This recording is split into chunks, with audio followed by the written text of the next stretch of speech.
All right, welcome to another episode of DIB Innovator special session at the 47G conference here in Salt Lake City. Super honored to have guest Daryan, we'll just call him D, Dehghanpisheh. There you go. It's the easiest We're going to call you D for the rest of this time. He's the North American GTM leader for AI security at Palo Alto. So thanks for joining today. Yeah, thanks for having me here. This will be fun. We actually just finished a panel I moderated because I had the cybersecurity geniuses. You know, D was on there, well, a couple of guys from JP Morgan, head of cybersecurity, but weaponized AI.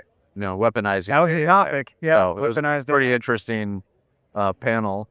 But today we're going to shift a little bit and just have a conversation about really securing SMBs and the challenges, and with all the new AI tech coming, with your focus on AI, what's going to happen to that. But I think it'd be cool for the listeners just to go, hey, where'd you come from? Like, how did you get to be in this position as, really an AI, one of the leaders in AI security? Yeah, Palo Alto Networks is the leader in AI security, but they got there through a combination of building it themselves, but then they acquired the company that I and two others co-founded together called Protect AI.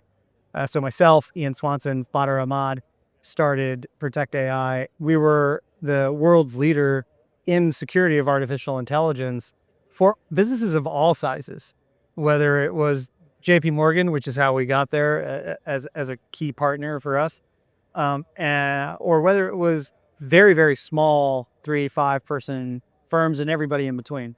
They acquired the company because AI is kind of going everywhere, right? So whenever I talk to an SMB or even the largest companies in the world, I always find it interesting when somebody says, should we hire a chief AI officer? And my response is yes. And they should report to whoever your chief electricity officer reports to. Because it's going to be everywhere. The AI is just software. It's a new technology paradigm. And so SMBs need that, right? One of the themes in our talk was how AI is the great democratizer of capabilities.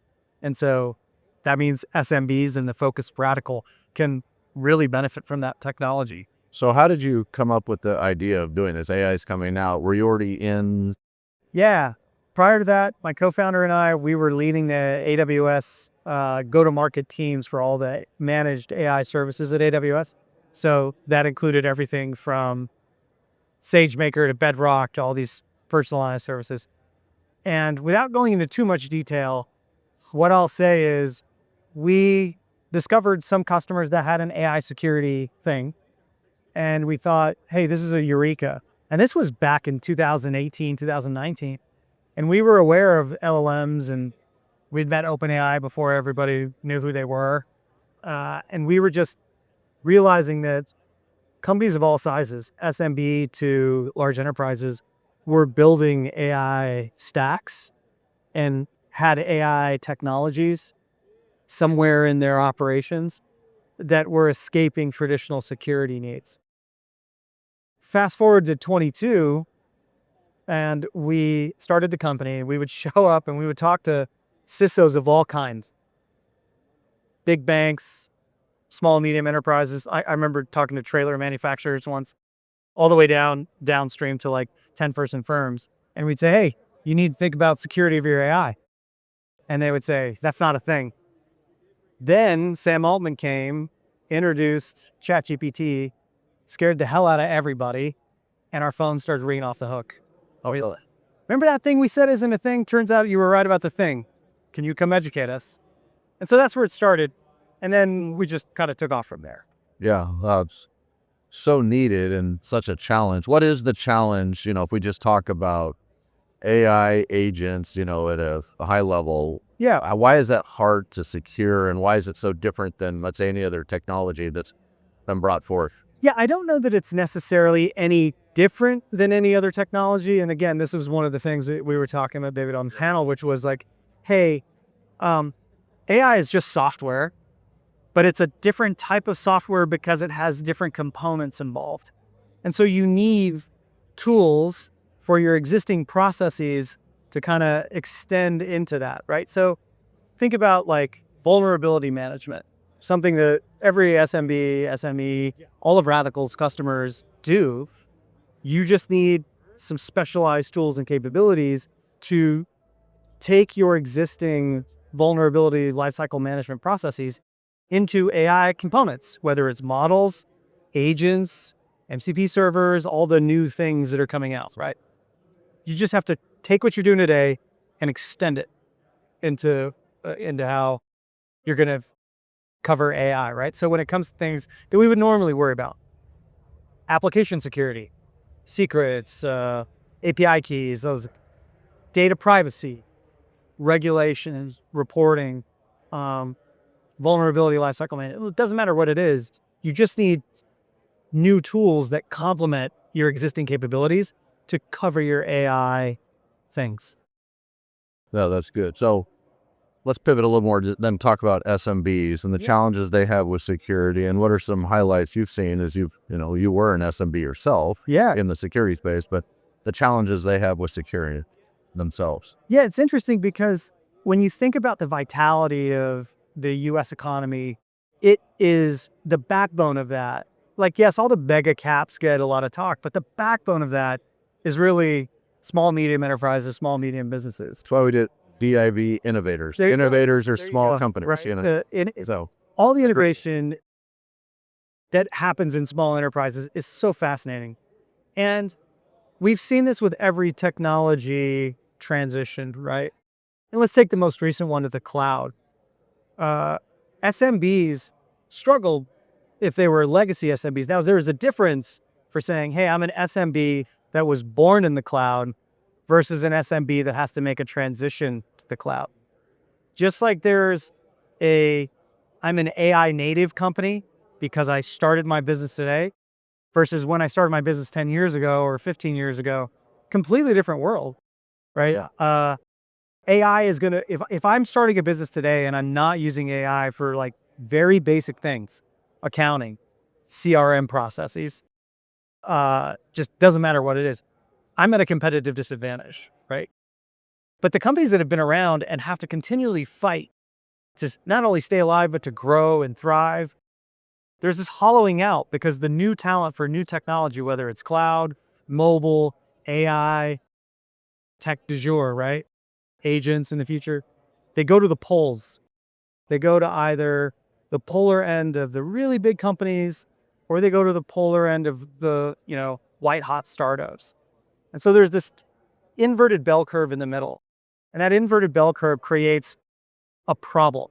They can't innovate as fast. And if they try to innovate as fast, they might do it in an insecure way, which puts their business and their livelihood at risk. Right. That's why the IB Innovators is so critical, because what you and your company help those small, medium businesses do is to catch up, to speed up, to take a lead and do it securely. Right.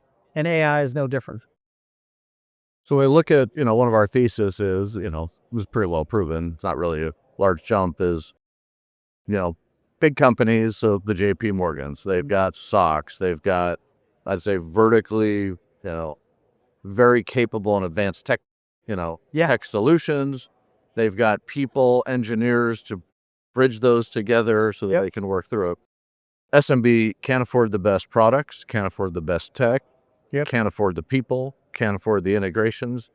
And so, that's part of how we're trying to solve this is, create a platform where we solve that for them, give it broad, get the highest capability technologies and do that. But there's still resistance from SMBs. Obviously, they don't have the capital.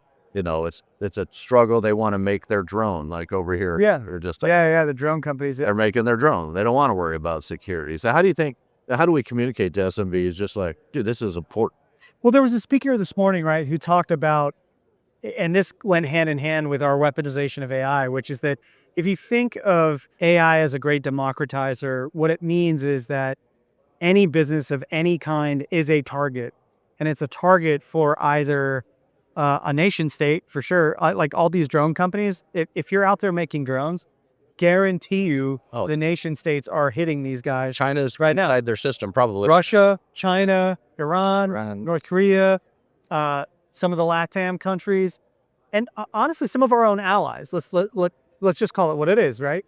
And that's okay. It's kind of part of doing business. but they don't realize, and if they don't realize that they're a target right now, I can't help them, and neither can you.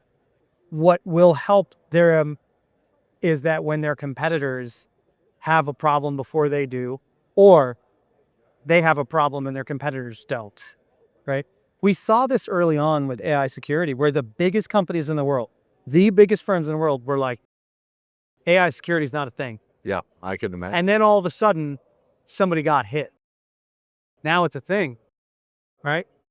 So it's going to be a little bit of hot potato, but you're basically gambling that in a world of nation state actors carried in your pocket by one person for leaving with your intellectual property jewels, leaving with your customer list, leaving with, if you are even in a proof of concept with a U.S. agency or a U.S., and we're at a, military tech, defense tech conference. If you have anybody testing your stuff, you're a fool. You're a fool to believe that you're not a target, right? So you have to take security seriously. You can't be in this business and not. Which brings us to the question of access. Right. It's not just about affordability. Even if I could afford it, the question is, do I know how to hire for it? Do I know how to manage it? Because it's interesting. A lot of companies talk about technical debt. Yep. Right? Well, I always say there's two forms of debt. There's technical debt and organizational debt. And organizational debt is a lot harder to pay off. And so a lot of times companies don't want to create that organizational debt. So if I can give them security capabilities, doesn't matter what it is, and I can give it to them in a way that gives them the access at an affordable scale without building organizational debt or incurring technical debt, like, why wouldn't you take that? Why wouldn't you take that deal? Yeah. All day long, right? Yeah. It seems very simple. Yeah. And I think part of it is about making sure that the SMB market understands that they're a threat. A lot of times businesses have thought, well, I'm not big enough for somebody to concern themselves with me. And what I would say to you, that might have been true. It's not true anymore. Yes, AI can attack everyone simultaneously. Correct. Yeah, simple. I've just run into some venture capitalists. And they're, smaller. Like, we don't need it because they have some other organization protecting when they're running. Sure enough, someone takes the identity, sends out a capital call, and it's either responded to and paid, or that someone notices late break. But I'm like, reputational risk and financial risk at a minimum. It's huge. Never mind the data you have on all your portfolio companies and the IP and the board decks and everything that are being shared. And it's just like, they invest in these type of companies. And what's funny is these are the same companies that are like, oh, we should invest in the companies that are going to prevent deep fakes. It's like, a deep fake is going to beat you. And when it does, why don't you wire me some funds to help you? Like, this is the great mental dislocation. It is. An emotional dislocation, frankly, maybe of our time in tech, where, again, think about every technology transition, David, that we've been a part of, that your customers, our customers have been a part of. There's still people who will be like, nah, I'm not going to the cloud. There are people, remember how many people said the iPhone would never be in the enterprise? And they're like, I totally love my BlackBerry. Yeah. Totally love my BlackBerry. You see anybody around here walking around with a BlackBerry? Because I don't. Miss that. Right? Yeah. Old school, two fingers. But find me one company in here, or one company out there that is going to say, no, we're not doing AI. No one. So if you know that you're going to do something new, and you know that how you're using it is a democratized capability, don't you think that the attackers are going to use that as a way to, I don't get how this I don't makes understand. sense. Yeah, it's an emotional challenge. It's got to change from, it's just like a pure cost center, mentality of that we're just throwing this out to, oh, this is vital to your business. It's like getting insurance. It's not really optional. You have to get insurance, Well, it's funny you mention that because AI and cyber insurance, that collision course that's happening right now, you'd probably be hard pressed to find somebody in the 50 million to 10 billion annual revenue space that isn't buying cyber insurance premium with Subcon. Those cyber insurance firms are going to really tighten the screws or going to jack you up on premiums if you don't understand your AI estate very, very quickly. They're already doing it, right? And so I think that there might be some financial incentives Yeah. for people to start taking this more seriously and kind of. It's still just hard for, even like an insurance company. We've run into this. They'll just ask general questions. Do you have some sort of incident response? There's a wide range of capability set within incident response. Yes, there is. Some old-fashioned tool kicks you an alert. Well, that's IR. So insurance has got to step it up, and I think they will. They have to, or they're going to lose the time where you need this type of capability, this quality of delivery, service, technology in order to do that. So, but where I find this interesting is what's been interesting is just look at how ransomware has now gone from, say, billing and customer systems into destroying operational technology, things like CNC routers, right? Like if you are a steel manufacturer or if you make a physical good, it's been interesting to watch the number of ransomware attacks that take out physical property, plant, and equipment components as a way to shut you down. yeah. And then all of a sudden somebody goes, oh, if only I had blah, blah, blah. It's like, Yeah. Not your first rodeo. You've heard it, just whether or not you executed on it. Yeah, correct. So let me double click down on something you said, like, should you hire a chief AI officer? And I'm talking for the small, medium-sized enterprises that didn't maybe grow up with AI. Yeah. They know what's out there. They're on their OpenAI, ChatGPT, Claude, whatever you're. Yeah. How do they make that transition to, software teams are generally faster. They're going to be better at it because that's part of their DNA, right? Yep. Learning how to integrate. But let's just look at this AI general for operations, for all the different things that you could do with that. How do companies or ones you've seen make those transitions where they're effectively, they're not wasting cycles chasing down something that doesn't work, that's efficient, that's secure? Well, again, I think that there's two ways to think about this. One is what I'll call democratized AI adoption of your employees. So your employees, whether you like it or not, whether you want them to or not, they're going to use devices that you don't control, that you don't manage, that on networks that you don't own, that you have no capability to instrument. They're going to be using AI as part of the societal change we're seeing. Then there's enterprise sanctioned AI. And this is the AI that the companies themselves are going to build, buy, rent, or have a combination of column A, B, and C. In large part, two forces are going to happen that accelerate their adoption, whether they like it or not. Number one is the vendor community they rely on are employing AI into their stacks today.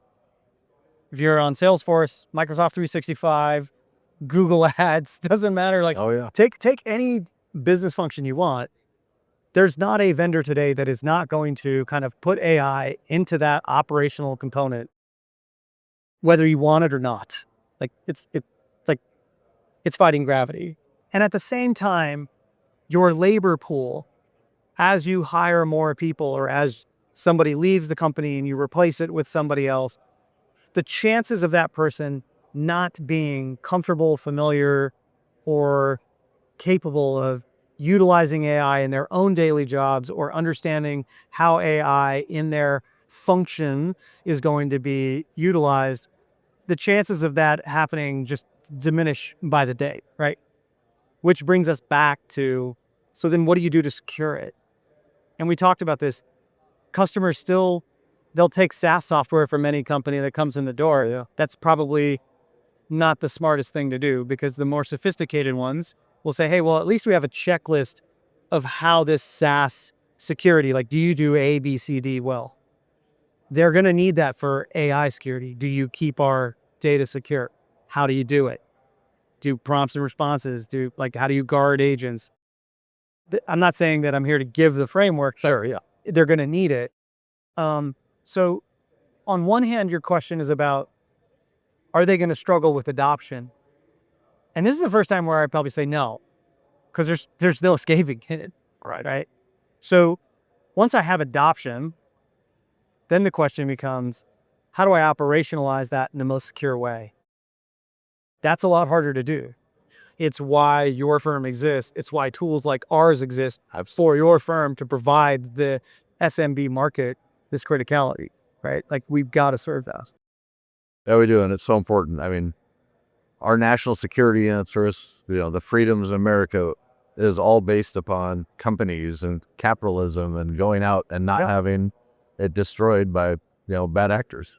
Yeah. And the notion that small businesses or small, medium enterprises are not vital to the economic lifeblood and kind of engine of the country. It's amazing to me how quickly we have forgotten the criticality of small, medium businesses during the shutdown of COVID. Like, a lot of crap went wrong.